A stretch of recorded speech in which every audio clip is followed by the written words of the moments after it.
En plein feu. Donc c'est un étonnant mélange entre film catastrophe et tragédie familiale, huis clos et errance surnaturelle. Et là, on peut couper. Alors, je m'appelle Alex Lutz, je suis acteur et je suis ici au Festival des Arcs pour présenter le film de Quentin Reynaud Cijoin, En plein feu, dans lequel j'ai eu la chance de jouer avec André Dussolier. Moi, je suis Quentin Reynaud, donc le réalisateur du film En plein feu qu'on présente ce soir dans le cadre du Arc Film Festival. Festival du film des Arcs ou Arc Film Festival. Arc Film Festival, je crois qu'il y a une Arc subtilité. Film Festival.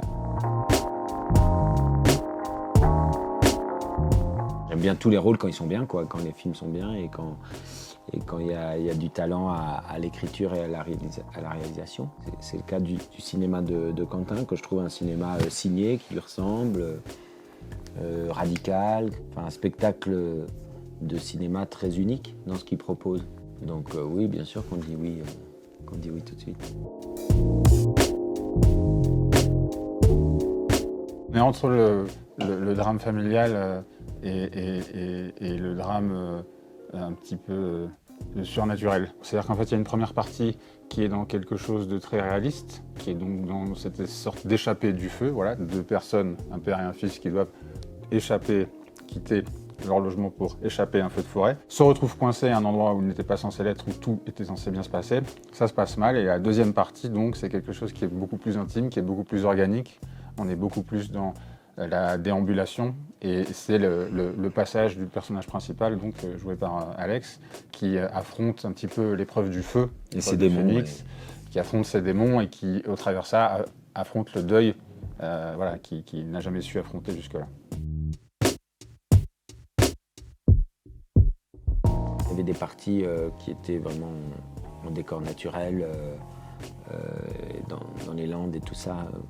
Donc voilà, et puis il y avait une bonne partie en studio. Aucune forêt a été brûlée pour les besoins du tournage.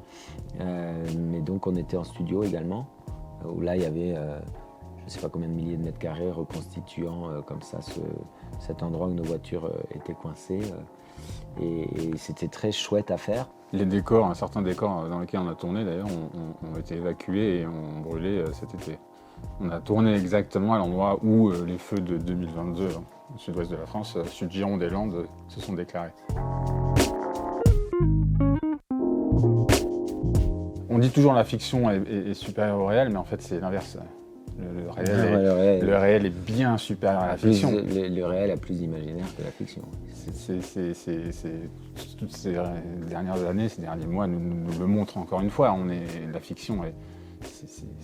Enfin, l'histoire de manière générale nous le montre de toute façon, je trouve. À chaque fois. Bien sûr. Ouais. Chaque fois on se dit mais c'est pas possible, un truc pareil. Bon bah si. Mais si.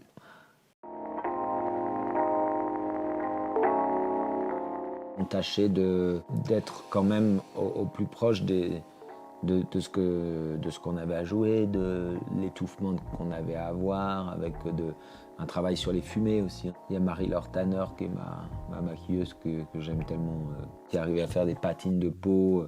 Et là aussi, c'est tout bête, mais à force de voir votre peau comme ça, à force de sentir cette moiteur, tout ça, ça participe à vous y mettre dedans quand même. Dans ce genre de moment où vous sentez qu'il y a quand même quelque chose de difficile pour les comédiens, il y a une sorte aussi d'énergie qui se crée autour de tout ça.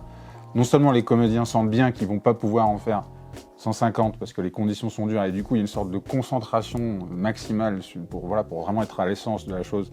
Et autour l'équipe c'est la même chose. On sent qu'il faut les concentrer. Il faut pas trop là à ce moment-là rigoler et personne n'a envie de rigoler d'ailleurs, hein, personne n'a envie.